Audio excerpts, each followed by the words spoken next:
Assalamualaikum warahmatullahi wabarakatuh. Selamat pagi teman-teman. Kami dari kelompok 3 ingin mempresentasikan hasil makalah kami yang berjudul Fungsi Perencanaan dan Pengambilan Keputusan. Pengertian perencanaan. Perencanaan atau planning adalah sebuah proses yang dimulai dari penetapan tujuan organisasi, menentukan strategi untuk pencapaian tujuan organisasi tersebut secara menyeluruh, serta merumuskan sistem perencanaan yang menyeluruh untuk mengintegrasikan dan mengordinasikan seluruh pekerjaan organisasi hingga tercapainya tujuan organisasi. Perencanaan dilihat dari 3 hal, yaitu sisi proses, fungsi manajemen, dan pengambilan keputusan. Dari sisi proses, perencanaan adalah proses dasar yang digunakan untuk memilih tujuan dan menentukan bagaimana tujuan tersebut akan dicapai. Dari sisi fungsi manajemen, perencanaan adalah fungsi di mana pimpinan menggunakan pengaruh atas wewenangnya untuk menentukan atau mengubah tujuan dan kegiatan organisasi. Sedangkan dari sisi pengambilan keputusan, perencanaan adalah pengambilan keputusan untuk jangka waktu yang panjang atau yang akan datang mengenai apa yang dilakukan, bagaimana melakukannya, bagaimana, bila mana, dan siapa yang akan melakukannya, di mana keputusan yang diambil belum tentu sesuai hingga implementasi perencanaan tersebut dibuktikan di kemudian hari.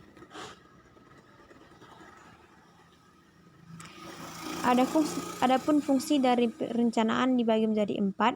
Yang pertama, pengarah organisasi. Yang kedua, minimalisasi ketidakpastian. Yang ketiga, minimalisasi pemborosan sumber daya.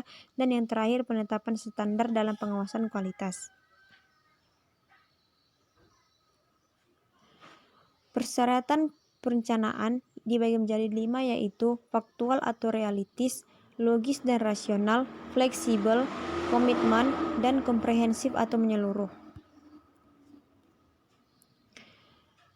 Peran, tujuan, dan rencana dalam proses perencanaan.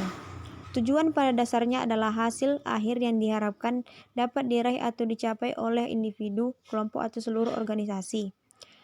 Rencana adalah segala bentuk konsep dan dokumentasi yang menggambarkan bagaimana tujuan akan dicapai dan bagaimana sumber daya perusahaan akan dialokasikan, penjadwalan dan proses pencapaian tujuan, hingga segala hal yang terkait dengan pencapaian tujuan. Adapun jenis-jenis tujuan yang dibagi 3 yaitu yang pertama berdasarkan jumlah, dengan tujuan tunggal dan tujuan yang banyak. Kedua, berdasarkan kejelasan, yaitu dengan tujuan yang dinyatakan dan tujuan yang aktual atau nyata. Dan yang ketiga, berdasarkan keluasan dan waktu pencapaian, dengan tujuan strategis, tujuan taktis, dan tujuan operasional. Dan adapun jenis-jenis rencana yang dibagi menjadi 3, yaitu berdasarkan keluasan dan waktu pencapaian, dengan rencana strategis atau jangka panjang, rencana taktis atau jangka menengah, dan rencana operasional atau jangka pendek. Yang kedua, berdasarkan kejelasan, dengan rencana spesifik dan rencana direktif. Yang ketiga, berdasarkan frekuensi penggunaannya, yaitu dengan rencana sekali pakai dan rencana yang dipergunakan secara terus-menerus. Adapun bagan hubungan antara rencana dan tujuan adalah sebagai berikut.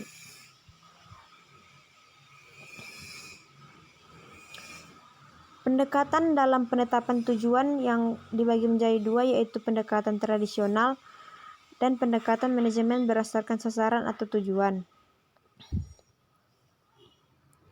Adapun pendekatan tradisional dalam penetapan tujuan yaitu tujuan manajemen puncak menjelaskan kita memerlukan peningkatan kinerja perusahaan. Tujuan manajemen divisi, kita ingin melihat peningkatan signifikan pada keuntungan dalam divisi kita. Tujuan manajemen departemen, kita hanya melihat tingkatan keuntungan bagaimanapun caranya. Sedangkan tujuan prakerja secara individual, kita tidak perlu mengkhawatirkan kualitas, tetapi bekerjalah dengan cepat. Adapun pendekatan MBO, yaitu pimpinan dan bawahan melakukan perencanaan bersama dengan penentuan tujuan, penentuan standar, dan pemilihan kegiatan. dan pelaksanaan pada setiap pihak, yaitu dengan bawahan menunjukkan kinerja terbaik dan pimpinan memberikan pengarahan. Dan yang ketiga, evaluasi bersama, yaitu dengan analisa hasil yang dicapai, mendiskusikan akibat dari hasil yang dicapai, dan memperbaharui siklus MBO. Adapun kekuatan dan kelemahan MBO yaitu kekuatan MBO. Yang pertama, MBO melakukan integrasi fungsi perencanaan dan pengawasan ke dalam suatu sistem yang rasional dalam manajemen. Yang kedua, MBO mendorong organisasi untuk menentukan tujuan dari tingkatan atas hingga tingkatan bawah dari manajemen. Yang ketiga, MBO memfokuskan pada hasil akhir daripada niat yang baik maupun faktor personal. Yang keempat, MBO mendorong adanya manajemen diri dan komitmen dari setiap orang melalui partisipasi pada setiap tingkatan manajemen dalam penentuan tujuan. Adapun kelemahan MBO yaitu yang pertama, MBO dianggap terlalu menyederhanakan kegiatan dengan berusaha untuk menyelesaikan segala sesuatu.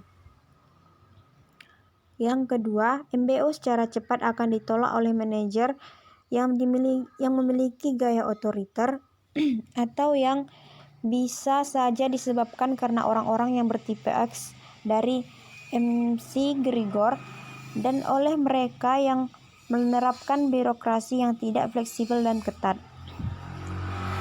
Ketiga, MBO memerlukan banyak waktu dan usaha dalam implementasinya. Dan yang terakhir, MBO dapat menjadi tantangan bagi manajer yang kurang memiliki kualifikasi yang baik. Adapun beberapa alat bantu perencanaan. Yang pertama, bagan arus atau flowchart merupakan sebuah diagram dengan simbol-simbol grafis yang menyatakan tipe operasi program yang berbeda. Sebagai persentase dari sebuah program, flowchart maupun algoritma dapat menjadi alat bantu untuk memudahkan perancangan alur urutan logika suatu program, memudahkan pelacakan sumber daya kesalahan program, dan alat untuk menerangkan logika program. Yang kedua, bagan Gantt merupakan metode penyusunan jadwal dengan tujuan mengidentifikasi unsur waktu dalam perencanaan suatu kegiatan yang terdiri dari waktu mulai, akhir, dan saat pelaporan. Yang ketiga, jaringan PERT dikembangkan tahun 1950-an untuk membantu manajer melakukan penjadwalan, pengawasan, dan pengendalian proyek besar dan kompleks. CVM dikembangkan tahun 1957 oleh J.E. Caleb Remington dan Mr. Walker. PERT dikembangkan tahun 1958 di dunia militer. Adapun penyelesaian masalah dan pengambilan keputusan.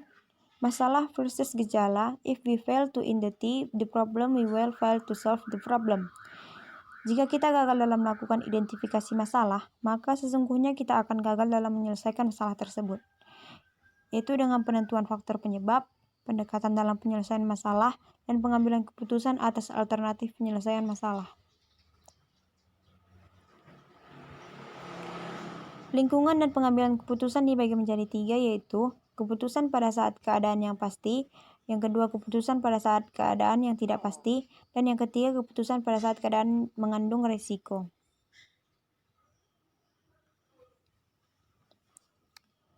Proses pengambilan keputusan yaitu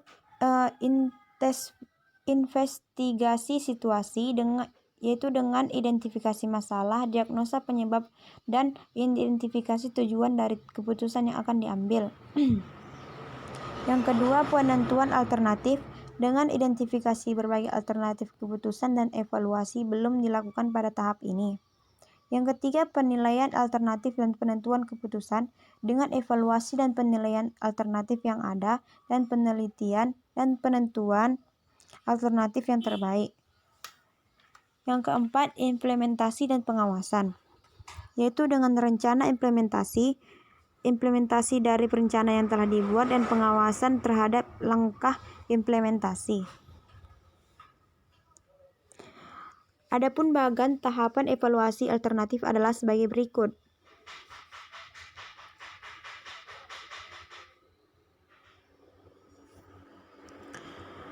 Adapun keterbatasan dalam pengambilan keputusan yaitu keterbatasan dalam pengambilan keputusan yang rasional.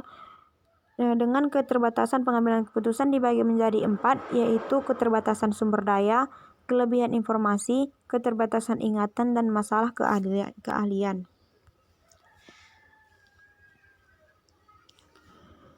Dengan memperbaiki keputusan dibagi menjadi 3, yaitu penggunaan aturan terhadap alternatif keputusan, kriteria prioritas, kriteria minimum, dan pengujian terhadap berbagai alternatif keputusan, serta pengambilan keputusan secara berkelompok, teknik curah ide, teknik kelompok nominal, dan teknik Delphi.